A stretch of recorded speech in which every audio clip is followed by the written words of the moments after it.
کم کر لو لیکن عمل نہ چھوٹے. دوام ذکر کی ترغیب. ارشاد فرمایا کہ اپنا اصل کام ذکر کو سمجھو اور جب ضرورت ہو تو بولو اور پھر مشہور ہو جاؤ.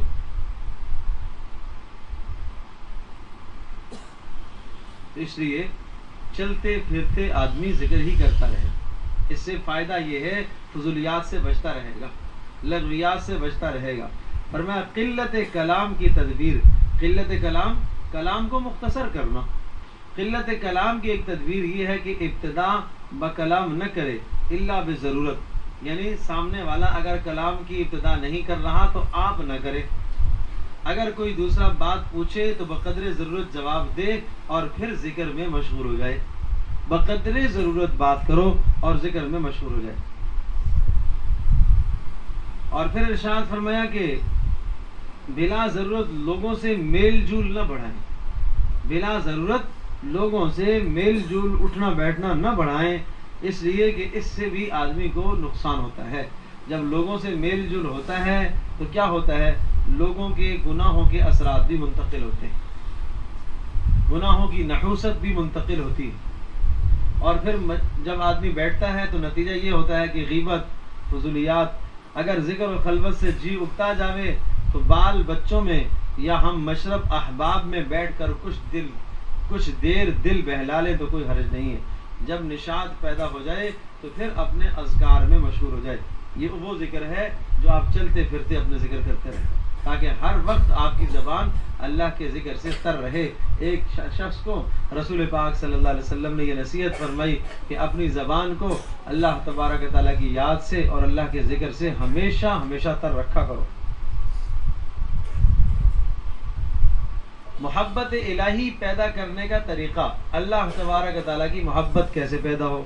ارشاد فرمایا اوراد اور اذکار، نماز، تلاوت وغیرہ جو نیک عمل کرے اس نیت سے کرے کہ اللہ تبارک و تعالیٰ کی محبت دل میں پیدا ہو اور اس کی رضا حاصل ہو. خالی ذہن ہو کر بطور عادت نہ کرے، اور جو کیفیت حضور حق کی اس عمل سے پیدا ہو اس کو بعد فراغ بھی محفوظ کرنے کا برابر خیال رکھے. بڑی اہم بات ہے.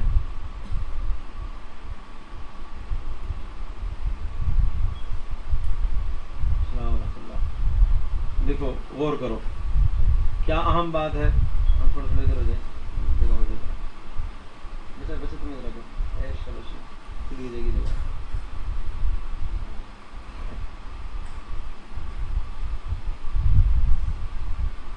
دیکھو آج ہماری عبادات، تلاوت، ذکر، نماز، ان عبادات کو ہم نے عادات بنایا ہوا ہے. عبادات کو عبادات سمجھو، عبادات کو عادات نہ بناؤ.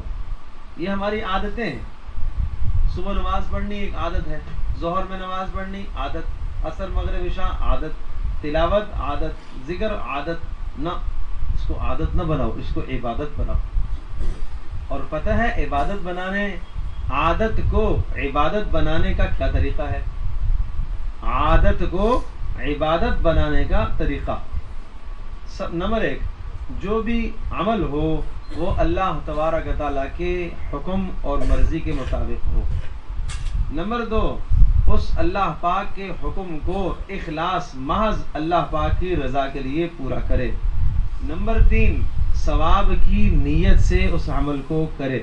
نمبر 4، رسول اکرم صلی اللہ تعالیٰ علیہ وسلم کی سنت کے مطابق کرے. تو جب آپ کے عمل میں یہ باتیں ہوں گی تو یہ عمل آپ کا عبادت بنے گا. نمبر 1، اللہ پاک کا حکم سمجھ کر اس کو پورا کرے. اور نمبر 2، اللہ تبارک و تعالیٰ کا حکم بھی سمجھے لیکن کس کے ساتھ؟ اخلاص کے ساتھ، اللہ کی رضا کے ساتھ کرے. اور نمبر 3، ثواب کی نیت کر کے کرے. ثواب حاصل کرنے کی نیت، ثواب کی طمع. اور نمبر 4، رسول اکرم صلی اللہ علیہ وسلم کی سنت.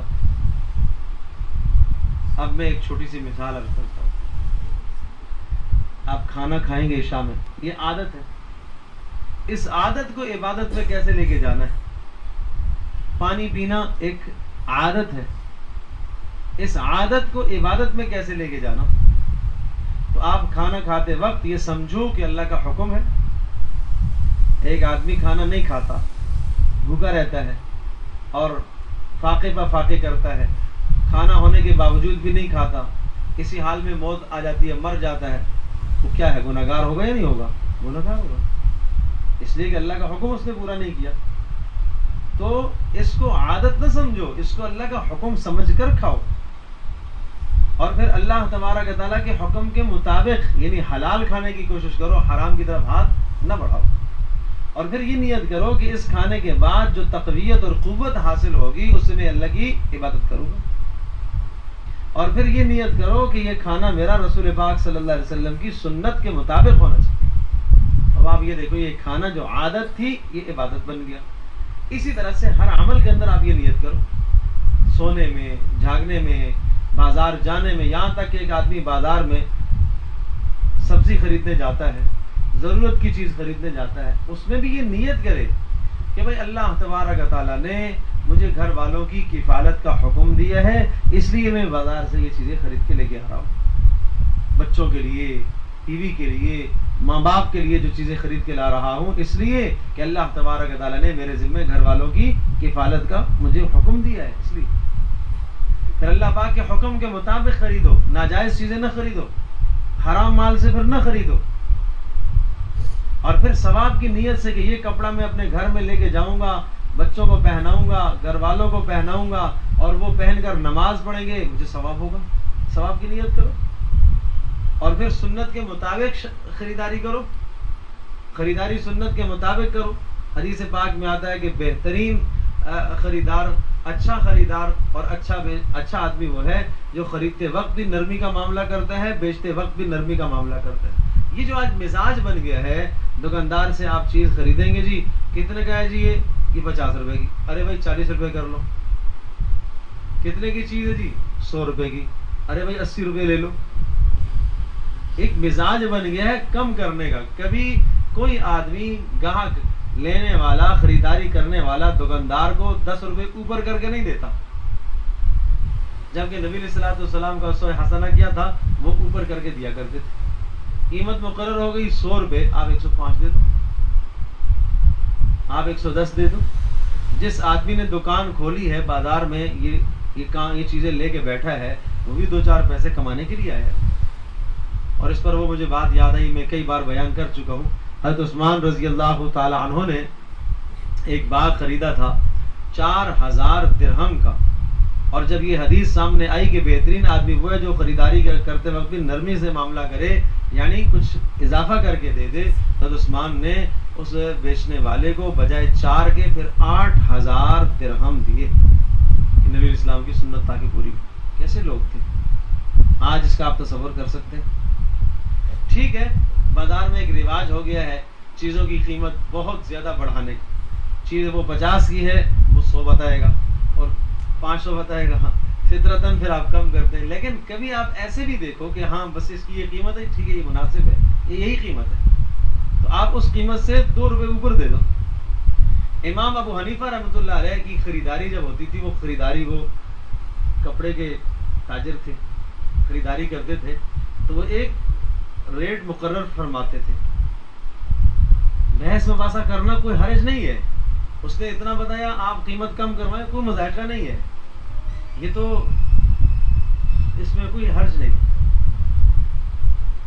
لیکن اس میں شدت نہ کی جائے۔ اچھا، پھر جب امام حنیفہ رحمۃ اللہ علیہ کرتے تھے، جب قیمت مقرر ہو جاتی تھی، وہ بھی راضی، بیچنے والا بھی راضی، یہ بھی راضی، پھر تھوڑے سے پیسے اس کے اوپر دیا کرتے تھے، اور نبی علیہ السلام کی اسی حدیث پر عمل کرتے ہوئے کچھ پیسے اسے اوپر دے دیا کرتے تھے۔ معاملہ آپ کا 100 روپے میں طے ہو گیا ہے، اب 105 دے دو، 110 دے دو، یہ اب آپ کو اجر ملے گا، اب آپ کو ثواب ملے گا۔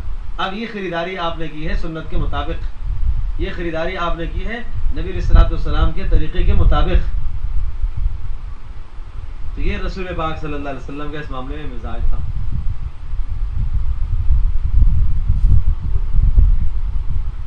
تو یہ عرض کر رہا تھا کہ اللہ پاک کی محبت پیدا کرنے کا طریقہ کار یہ ہے کہ جتنے بھی آپ کے اعمال ہیں، ان تمام کے تمام اعمال کو اللہ تبارک و تعالیٰ کی رضا کی نیت کر کے، اللہ کو راضی کرنے کی نیت کر کے وہ اعمال کریں۔ نیت کرو، کوئی بھی عمل نیت کے بغیر عمل نہیں بنتا۔ نماز، صدقہ، کوئی بھی عمل بغیر نیت کے وہ عمل نہیں بنتا. اس عمل میں ثواب ملے گا جب آپ کی نیت ہو. آپ گھر میں کھانا کھانے کے بعد آپ نے پھل کھایا تو اس پر بھی نیت کرو. کیا نیت کریں؟ یہ نیت کریں کہ جب سامنے آئے تو آپ یہ نیت کرو کہ آپ اللہ کی قدرت کو سوچو. اللہ پاک نے اس کو کہاں پیدا کیا اور کون کون سی منڈی سے گزر کر آیا اور پھر یہ میرے پاس آیا. یہ اللہ تبارک و تعالیٰ کی کتنی بڑی شان اور کتنی بڑی قدرت ہے. اور پھر وہ کھا کر آپ یہ نیت کریں کہ جو جسم میں مجھے تقویت ملے گی اس تقویت کے ذریعے سے میں اللہ کی عبادت کروں گا. اب آپ کا یہ کھانا باعث ثواب ہے, اب یہ کھانا باعث اجر ہے. مجھے آپ یہ بتاؤ, گھر میں اپنے بچوں سے پیار کرنا یہ ایک عادت ہے. اس عادت کو بھی عبادت بناؤ. میں بچوں سے اس لیے پیار کر رہا ہوں کہ یہ رسول اکرم صلی اللہ تعالی علیہ وسلم کی کیا ہے؟ سنت ہے. اس پر اجر ہے. اس پر کتنا اجر ہے؟